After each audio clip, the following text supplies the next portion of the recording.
Okay, so you just got Photoshop or you're starting to learn Photoshop.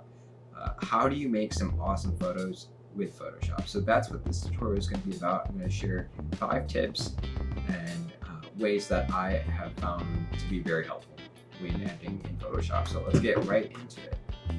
Okay, so let's start off with this image. So what I'm going to do, the first one is saving Photoshop documents as actual PSD files. So what I'm going to do is I'm going to pretend that this is for like a granola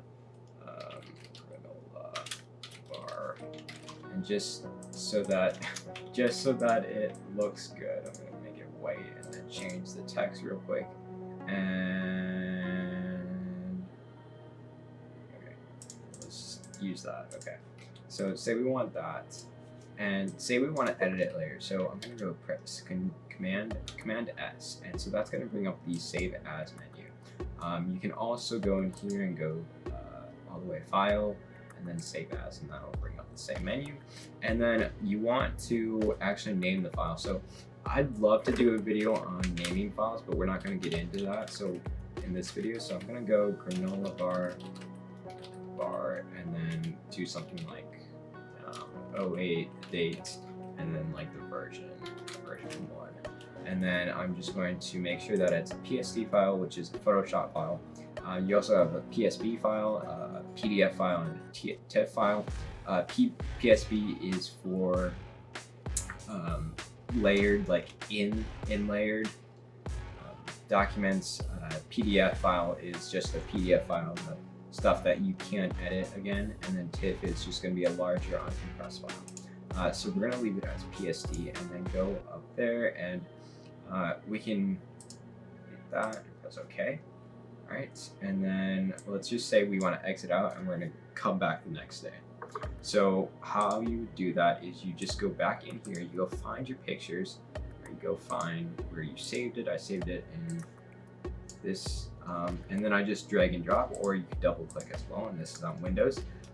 And as you can see, instead of just an image, you also have the ability to go back in and change the text. And this is super important. I see a lot of people do this where they just save the image and they can't go back. So that's very, very important. Also, okay, the second tip is using more advanced features. So something like the marquee or the crop tool. So I'm going to use a few of them in this demonstration. So I'm going to first use the marquee and then the crop. And then if we have time, we can do a smart object as well. So the marquee tool, go in here, and this is the second one down. You can also press M. And I'm going to highlight over a box over there, okay? And now what I'm going to do is I'm going to create a new layer on top of the granola bar. Actually, move it under, okay? And then what I'm going to do is I'm going to switch this, and then switch the foreground and background, and then go, let's see if I can do this. Right click, fill, and let us fill with the background color. So that's going to make it black. This is your background color, and it's going to make it black. So contents, background color, and then blending normal 100%, preserve transparency, and then press OK. Okay, awesome. And then I press V there so that I can move it around if I want to, or press Z to move it back. And now I'm going to press Control D, and that is for deselect. And we do that, and then I'm just going to center it a little bit more, the black at least, and then reduce the opacity a little bit. No, let's just leave the opacity up all the way. And you have that. Next thing that I'm going to do is I'm going to use the crop tool. So I'm going to go up here and then go to C, press C, and then we can crop this image. So say you want to, I don't know, upload this to Instagram. You have a few options. So Instagram uses 4x5, or you can use 1x1.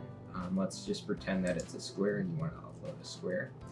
So I'm going to go and press the 1x1 square, and then move it a little bit, and then press OK. And the green check mark is OK.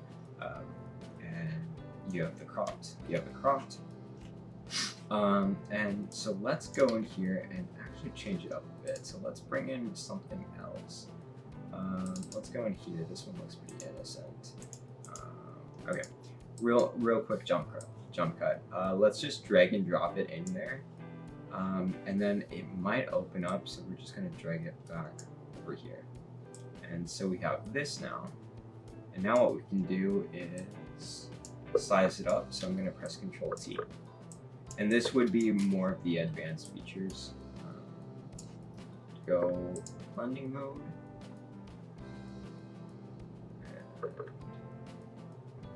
Actually, let's just leave it at that. I like that a lot better, actually. But what we can do is I'm gonna bring this layer up and create a clipping mask, and you got this cool like sunset and granola. It kind of looks dope. I don't know. Find somewhere that I like.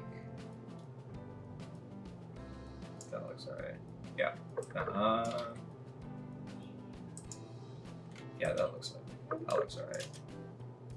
Okay, so I like that. So what I'm gonna do is I'm gonna go and right click, press Control T, or press Convert to Smart Object, and now you have a smart object. Now this is one of the more advanced features of Photoshop that is probably like the coolest thing that you could possibly ever do. So now once we click into here, you'll see that it's like the full image. So what you can do with this now is, say I want to just edit and put like a squiggly line or something. So I'm gonna make go down to my brushes and create a quick squiggly line. And as you can see, this is a PSD file, and I just saved it. And you'll also see when you go back to the original granola bar version 1, you will see that the new edit is available, and that's probably like the coolest thing that you can do, which is smart objects. So that's an advanced feature.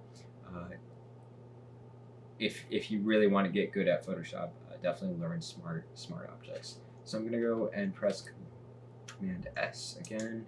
Go back. Third tip is to start using adjustment layers. So as I was going through this, I realized that the orange doesn't really match the granola vibe that much. So what I'm gonna do instead is I'm going to go down here to this button right here and click on it and go to, these are all your adjustment layers. And you can also go up here and go layer and then add, let's see, image layer. Oh, I don't even, mode adjustment. Okay, image adjustments. And that's where you're going to get those same options. But I prefer going down here. And what you can use, let's use a black and white. So all these are color, these ones are color filters. These ones are like lightness and tone and exposure. And then these ones are more solid and mathematically imported for Photoshop. And they're not really based on the image at all. And then these ones on the bottom, you can also use as like presets, and you can add different, these ones on the bottom you can also use as like presets and just like refine different areas of your image a little bit more. So let's go down to black and white. And so right away it gives us this black and white. And since I know there are a lot of reds, I'm going to change those up. And I know there's a lot of yellow, so I'm going to change those up as well. And there's a lot of blues. Change that. And then, so that is the adjustment layer, and you can use multiple adjustment layers. I'm not going to go through all of them, but let's go through, let's do a curves. Curves are pretty fun to use. Do that, and then press Command S. And there we go. We got this granola in there. It looks alright. It looks alright. It looks alright. And I'm going to adjust it a little bit. Command S. And we'll just leave it at that.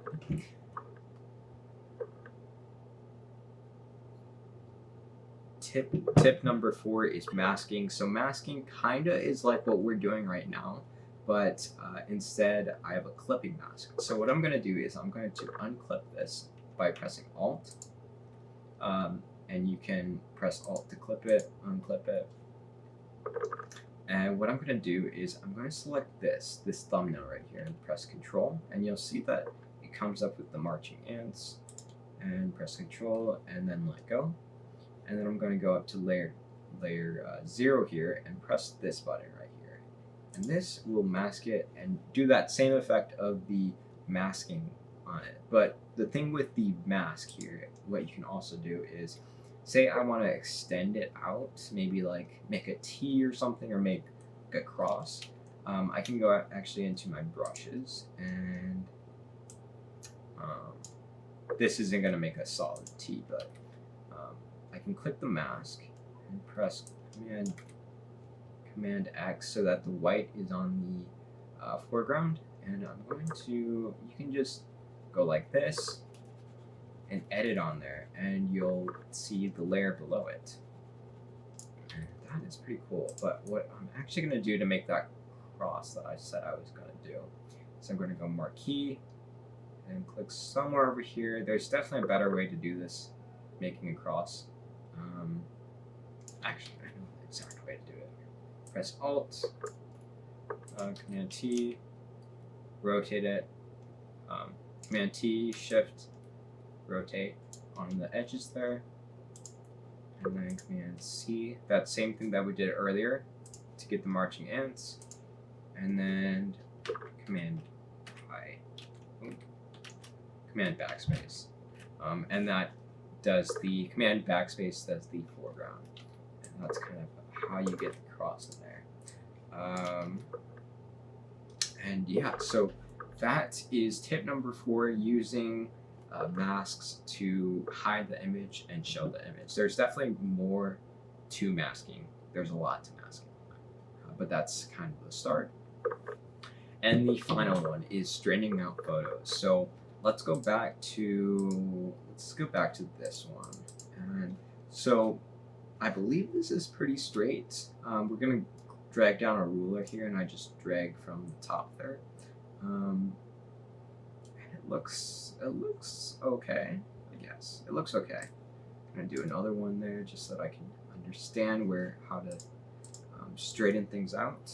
And so I'm gonna press Control T, and I'm actually gonna rotate it a little bit. So something like that, just so that it gets very straight. Something like that. Looks a little off. And this also might be because of the lens. So depending on like what camera you use, so there might be distortions on the side. So I would generally look in this area to make sure that that's straight. If this line is straight, then you're probably pretty good. And then one thing that you want to look out for when you're doing this is the edges here. So as you can see on the edges, if I were to go down anymore, you'd get that transparency, and you don't want that. So do that. And what we can do is we can press Control Z, and that's the original kind of wonky, in a weird shape, and then press Control Shift Z, and you'll see the shape again. So that is how you edit like a pro in Photoshop. Start editing like a pro. My favorite one is either the smart objects. Smart objects are amazing, or the adjustment layers. Both those are you can do a lot with both those. But hopefully you guys enjoyed. Hopefully you learned something. Don't forget to subscribe. And yeah, I will see you guys in the next video. Yeah, don't forget to subscribe. I would love to see you guys on here more. And yeah.